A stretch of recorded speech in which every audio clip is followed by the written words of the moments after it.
Mejor hablar en M24. A comienzos de mes, el Consorcio Internacional de Periodistas de Investigación presentó parte de la investigación de los papeles de Pandora, en la que más de 600 personas que trabajan como periodistas de 117 países trabajaron sobre unos, atención con este número, 12 millones de documentos filtrados de 14 despachos financieros offshore que involucran a una amplia élite vinculada a empresas de este tipo, ubicadas justamente en paraísos fiscales. Aparecen decenas de jefes o ex jefes de Estado, más de 300 personas vinculadas a cargos públicos, figuran también en los archivos, presidentes en ejercicio de su mandato, como el chileno Sebastián Piñera, el ecuatoriano Guillermo Lasso, el dominicano Luis Abinader. En Uruguay, el semanario Búsqueda, que es el único medio nacional que trabajó en esta investigación, reveló ayer, profundizando en lo que ya se había empezado a saber días atrás, la participación que tuvo el estudio Posadas y Vecino, ¿no? Antes Búsqueda había publicado nombres de algunas personalidades uruguayas también asociadas a estas maniobras financieras. Y justamente estamos en contacto con Guillermo Draper, que es editor de la sección política de Búsqueda, periodista, para conocer algún detalle de la mecánica de trabajo, pero también mirar a las problemáticas concretas y en particular a las repercusiones de esto en Uruguay, o a Uruguay como engranaje en esta suerte de cadena. Guillermo, buen día, ¿cómo andás? Bienvenido y gracias por estar. Buen día, gracias por la invitación. Bien, sabés que te escuchamos un poquito bajo, vamos a ver si... Ahora me escuchás un poco. Ahí mejoró, sí, cualquier cosa te decimos. Yo planteaba recién en la introducción que antes de ir al hueso, como quien dice, queríamos tener una breve consideración con respecto a cómo fue trabajar con esa cantidad de documentación, ¿no? 12 millones de documentos, cuánto tiempo insumió, cómo fue la coordinación con cientos de periodistas de todo el mundo. ¿Qué nos podés contar al respecto? Bien, sí, como bien decías, esta es una investigación que coordina el Consorcio Internacional de Periodistas de Investigación, que es una organización que tiene sede en Washington, sede principal en Washington, y que cuando tiene documentación de esta magnitud, ¿no? Estos 12 millones de documentos, en este caso fueron cerca de 11 millones en el caso de los Panama Papers, que es una investigación anterior, que ocurrió hace aproximadamente 5 años, y que involucraba también a servicios societarios en paraísos fiscales y en decenas de países. Lo que ellos hacen es armar una red de periodistas. Ellos hacen un primer análisis de la documentación, ven en qué países podría haber gente u oficinas o sociedades anónimas involucradas, y entonces convocan a periodistas de esos países. Yo soy parte del consorcio desde hace 3 años, aunque trabajo hace más tiempo con ellos. Y bueno, a nosotros nos convocaron, a mí particularmente, en noviembre del año pasado. Firmás un contrato de confidencialidad y también de colaboración, que eso es una parte importante del laburo que hicimos todos estos meses fuera del radar, que es después de que firmás y que el medio se suma a la investigación, ellos te habilitan acceso a la base de datos, que es como que montaran un buscador, un Google específico para los documentos. Entonces uno va buscando ahí nombres o direcciones o sociedades anónimas, etcétera, y va viendo qué resultados le aparecen. A veces le aparecen resultados que le son interesantes, la mayoría de veces no, y hay veces que le aparecen resultados que capaz que para Uruguay no es una persona de relevancia, pero capaz que para otro país sí puede serlo. Entonces el consorcio también crea un lugar donde vamos cada medio compartiendo los avances de nuestros trabajos y cosas que veamos que le pueden servir a otros, para que los otros puedan ver si les interesa seguir avanzando y hacer sus propias investigaciones. Obviamente 600 pares de ojos para funcionar mucho mejor que un solo par de ojos para mirar 12 millones de documentos. Bien, Guillermo, ayer publicaron justamente que el estudio jurídico uruguayo Posadas y Vecino creó sociedades anónimas sin que las autoridades uruguayas estuvieran al tanto, y que junto a la empresa internacional Achiati Trust crearon documentos con fechas antedatadas que permitieron justificar transferencias bancarias calificadas años más tarde como coimas por la justicia brasileña. ¿Podés contarnos concretamente cuál fue la participación de este estudio en estos documentos, en esto que apareció? Bueno, el estudio había sido había administrado sociedades y le había provisto servicios societarios a algunos políticos de Brasil que luego cayeron en el marco del lavallato e investigaciones y operaciones policiales derivadas de eso, ya se sabía, o sea, en los expedientes judiciales de Brasil ya eso apareció mencionado. El estudio de Posadas había presentado reportes de operación sospechosa después de que sus clientes habían sido señalados como posibles participantes de ese esquema de corrupción en Brasil.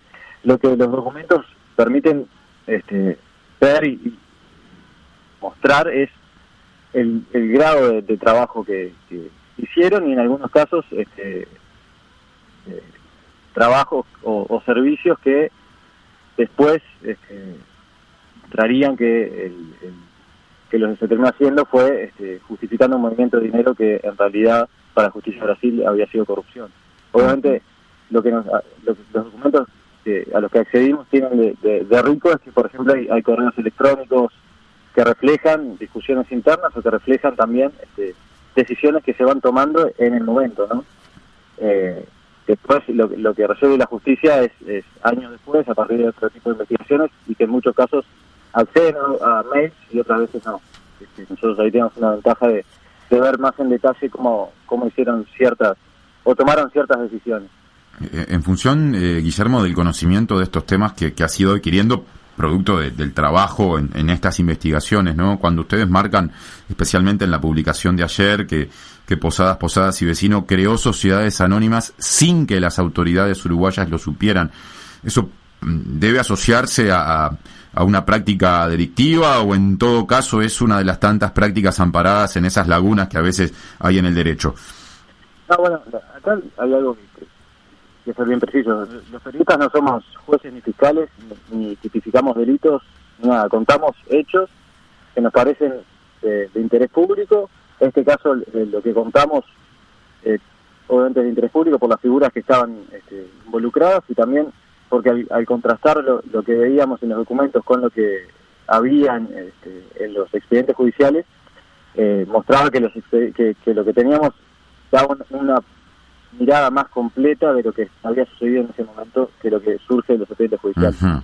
Después la decisión, o sea, nosotros informábamos, después si las instituciones encargadas de inspeccionar o de analizar esos temas resuelven que eso es una cosa u otra, ya no se excede, y está bien que así sea, porque lo que te digo, nosotros no tipificamos delitos ni nada parecido, nos dedicamos a informar, que ya es suficientemente complejo de conseguir. No, eso está claro, y aparte es muy valorable, pero claro, la expresión sin que las autoridades uruguayas lo supieran, que también es parte de lo que subjetivamente las y los periodistas decidimos cada vez que escribimos, cómo expresar y cómo no, es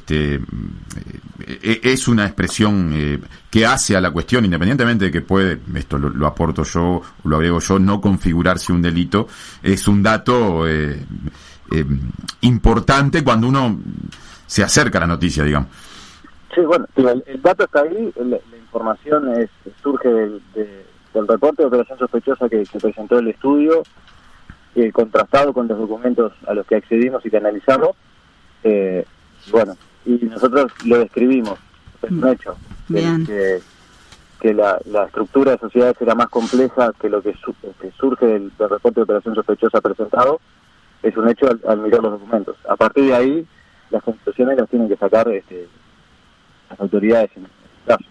Bien, Guillermo, la semana pasada Búsqueda ya había publicado algunos de los nombres del plano local que figuran en los Pandora Papers, como los de Diego Godín, Juan Salgado, la familia Peirano. ¿Cuál es el vínculo de estas personalidades en este entramado de empresas offshore ubicadas en paraísos fiscales? Sí, ahí nosotros hicimos una nota general sobre contando un poco cómo utilizaban algunos empresarios de primera línea o figuras públicas uruguayas sociedades anónimas en jurisdicciones de baja tributación, etcétera. Obviamente está más que claro que el uso de esas estructuras es legal, y tener una sociedad anónima no es un delito ni nada que se le parezca, y está bueno, nos parece relevante como periodistas explicar un poco cómo funciona a partir de esos casos, para ver los usos legales que se le da y después en otras notas, capaz que hacer notas cuando tenemos información sobre usos que pueden ser un poco más vidriosos de esas herramientas. Uh-huh. Digo que nos parece importante contar cómo funciona el sistema y explicarlo, porque estamos en un momento, siempre es importante, pero particularmente ahora estamos en un momento en el que a nivel mundial se están discutiendo muchos cambios fiscales a nivel tributario y fiscal, y saber cómo funciona el sistema nos permite tener una discusión más clara y más robusta sobre qué cambiar y si es que hay que cambiar algo, ¿no? Uh-huh. En Marco creo que estas filtraciones, estas investigaciones también son muy valiosas, más allá de que se encuentren casos particulares o no donde pueda haber algún mal uso de estas estructuras. Y en el caso en la cobertura que hicimos que empezamos la semana pasada, sí hay algunos casos interesantes que nos parecía interesante publicar, como el de Diego Godín, que utilizó que se dio sus derechos de imagen a una sociedad anónima en Islas Vírgenes Británicas, una práctica bastante común entre futbolistas que revistaban en Europa, en España particularmente, y que en muchos casos, no en el de él, al menos no que estemos al tanto, en muchos casos los futbolistas como Mascherano o Messi fueron intimados por la justicia de España a pagar porque lo consideraban que habían cometido evasión fiscal y tuvieron que arreglar con la justicia el pago para evitar penas de prisión. Entonces nos parecía interesante contar que Diego Godín, al igual que Luis Suárez, utilizaron estos mecanismos, no necesariamente cometieron evasión fiscal ni nada, nosotros no lo decimos en la nota, y de hecho cuando lo consultamos a él, su entorno lo negó, pero nos pareció interesante ver la extensión de este uso también en el mundo del fútbol, donde son figuras públicas, donde su desempeño y su rol público es parte de lo que le genera también ingresos. Entonces el escrutinio público sobre esas figuras tiende a ser mayor que sobre un ciudadano de a pie. Y hablabas, justamente de que a veces se puede constatar, cierto uso vidrioso de estas, no utilizabas este adjetivo. En el caso justamente de Godín, de Salgado, de la familia Peirano, ¿se pudo constatar este tipo de uso o entra todo dentro del marco legal? Bueno, ahí, otra vez, yo no sé si no me consta que hayan cometido ilegalidades, tampoco era el objetivo con decirlo, porque no nos consta y es algo que tiene que resolver las autoridades si creen que efectivamente sucedió. Tienen muchos más elementos que nosotros para comprobarlo en cualquier caso.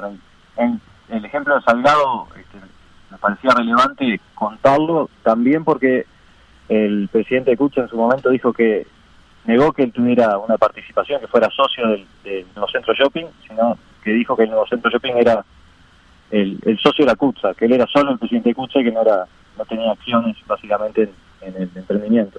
Claro. Y los documentos permitían probar que efectivamente sí tenía acciones y era a través de una sociedad anónima condominio en la cual estaba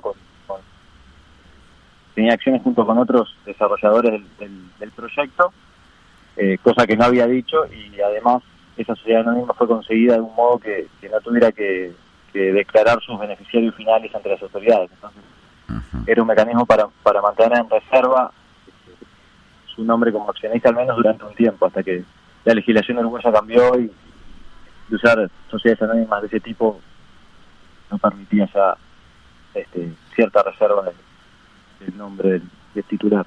Bien, Guillermo, muchas gracias por este rato para mejor hablar. Dijiste hace poquito en esta entrevista que este trabajo comenzó en términos de publicación hace poco, hay mucho documento analizado, así que uno se imagina que en próximas ediciones seguramente haya nuevos aportes y los esperamos. Muchas gracias.